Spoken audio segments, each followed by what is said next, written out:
പലരും വരും. താനാരാ? അത് ഞാനിവിടെ സ്മോൾ അടിക്കാൻ സ്ഥിരമായിട്ട് ഞാൻ വരാറുണ്ടല്ലോ. നിങ്ങൾ ഇന്നുവരെ കണ്ടിട്ടില്ല? മുകളിലൊരു ബാറുണ്ട് ചേട്ടാ. എന്റെ രാജ്യത്തെ എനിക്കിത് ഓർക്കാൻ മതി. എത്ര രൂപയാണ് എനിക്ക് തരാനുള്ളത് ഈ മനുഷ്യൻ? ഞാനോ? ആ എങ്ങനെ? ചേട്ടന്റെ പടം പ്രൊഡ്യൂസ് ചെയ്യുമല്ലോ. ആ പടം കാണാൻ വേണ്ടി തിയേറ്ററിൽ പോണ ഞാൻ എന്തോരം പണിയിട്ട് കാശല്ലേ കൊണ്ട് കൊടുക്കണത്.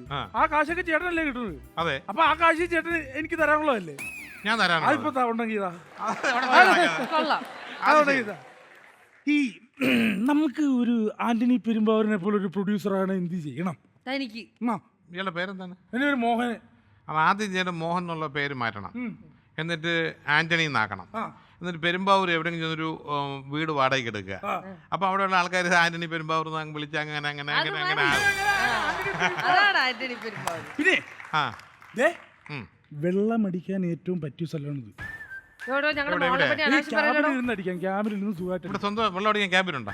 എനിക്കറിയാൻ പാടില്ല. ഇവിടെ ഒരു ബാറുണ്ട്. അത്ര എന്റെ ക്യാബിനാണ് ഇത്. നമ്മൾ ലിഫ്റ്റിൽ കയറും 9 അടിക്കും. ആ പോണ പോക്കിൽ 3 അടിക്കും. 9 ചെല്ലും. അവിടെ AC ഒക്കെ കൊണ്ട് കുറച്ചു നേരം കറങ്ങി എടുത്തിട്ട് വീണ്ടും ലിഫ്റ്റിൽ കയറും. എന്നിട്ട് 1 അടിക്കും. താഴേക്ക് വരുമ്പോൾ ഒരു 3 അടിക്കും. ഇപ്പൊ ഒരു 2 അടിച്ചിട്ടുണ്ട്. അപ്പോൾ ഇതിനകത്താണ് നിങ്ങളുടെ ബാറല്ലേ? ഇതാണ് ബാറ്. ഇതില്ലെങ്കിൽ വെളിയിൽ ഇറങ്ങി കഴിഞ്ഞാൽ വല്ല ATM-നകത്ത് കയറി അതിന്റെ AC ഇരുന്ന് അപ്പൊ ഓസിന് AC വെള്ളം അടിച്ച് സൂയിക്കുക തന്നെ അല്ലേ? എനിക്ക് ഭയങ്കര ഇഷ്ടമാണ് ചേട്ടൻ. വെള്ളം അടിയാ? അല്ല, എന്നെ ഭയങ്കര ഇഷ്ടമാണ്. വൃത്തിയേട്ടോ ആണുങ്ങളോ? ലിഫ്റ്റിൽ കയറുവാ. ഞാൻ അടിക്കത്തില്ല. ഞാൻ കഴിക്കത്തില്ലെന്ന് പറഞ്ഞില്ലേ? ഓ ജാട ഇറക്കില്ല ആരാധകന്. എന്നാ പിന്നെ ഒരു കാര്യം ചെയ്യും, ഒരു കുപ്പി ഞാൻ വീട്ടിൽ കൊണ്ട് ഒറ്റ കഴിച്ചു. അങ്ങനെ അത് നടക്കൂല. എന്റെ കൂടെ 2 അടിക്കണം, അല്ലെങ്കിൽ ഞാൻ പോകില്ല. എന്നെ കൊണ്ട് കഴിക്കാൻ പറ്റും. നിങ്ങൾ പോയി 3 അടിക്ക് 9ാം നില വരെ പോ. ഇല്ല ഇനി ഞാൻ നമുക്ക് 2 കൂടെ അടിക്കാം. വേണ്ടത് എനിക്ക് അടിക്കേണ്ട ആവശ്യം. ഇയാളെ പോയി അടിച്ചിട്ട് ഇവിടെ ശല്യപ്പെടുത്താൻ പറ്റരുത്. മോളെ സംസാരിക്കണം. സംസാരിച്ചു മോളെ ഏത് വകയിൽ മോള്? ഇയാള് വലിയ ശല്യമാണ്. കുറച്ചേരെങ്കിലും സംസാരിച്ചിട്ട് 12 മക്കളെ പെറ്റൊരമ്മേ,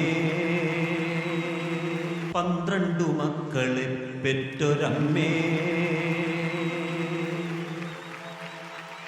നിന്റെ മക്കളിൽ ഞാനാണ് ഭ്രാന്തൻ.